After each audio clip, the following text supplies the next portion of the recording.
ક્રિયામાં કર્મ કરવાની પદ્ધતિ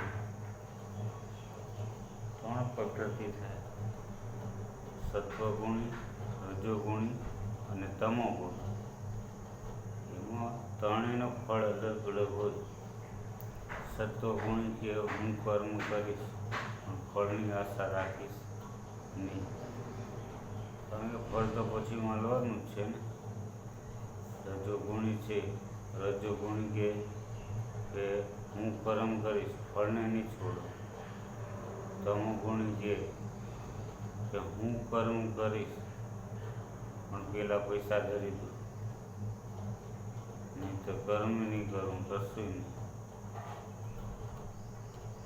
એટલે એક ડૉક્ટરનો શું કહેવાય, બીમાર પડે છે છોકરો. એ છોકરો બીમાર પડે છે, એનો બાપ બોલાવા આવે છે ડૉક્ટર સાહેબને. ડૉક્ટર સાહેબને કહે હાલો જલ્દી, મારો છોકરો બીમાર છે એમ કરે. તો ડૉક્ટર સાહેબ કહે જો સત્વગુણી હોય તો ડૉક્ટર સાહેબ પહેલાં જ જાય, એ હાલો તમારો છોકરાનું ચેકઅપ કરી લઈએ, પછી પૈસા તો મળવાના જ. પછી જો એ રજોગુણી હોય તો એ એમ કહે તો પહેલાં 10 રૂપિયા આપી દઉં, મારી ફી થતી હોય એ મને પેલી આપી દો, પછી જ આગળ વધી.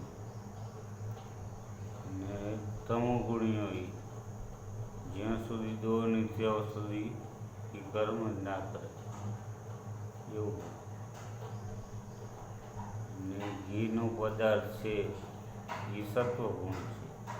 એટલે સત્વગુણીવાળા ભાઈ એમ કે સૂંઘી ચાખીને લઈ જજો, અને કદાચ કંઈ ઘીમાં ફોલ્ટ નીકળે તો પાછું લેતા આવજો, વાંધો નહીં,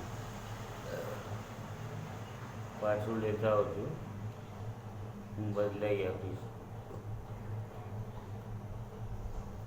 તેવી રીતના શું કહેવાય, સત્વગુણી તો પતી ગયું. રજોગુણી કે હું ઘી લઈશ પણ ચોખ્ખું હશે તો જ લઈશ, અને પૈસા તો દઈશ. તમોગુણી કે હું ઘી લઈશ પણ પહેલું હું ચાખીશ પછી લઈશ.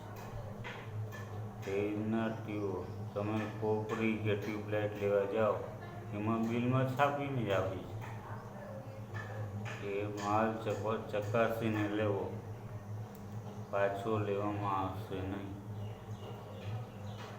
જો માલની જો તોડફોડથી તો માલ પાછો નહીં લેવામાં આવે, એ તો લખીને જ આપે છે. એટલે પછી એમનું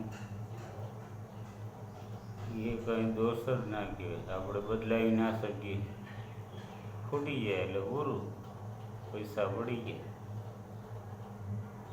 બસ આજ પૂરતું આટલું. જય શ્રી રામ.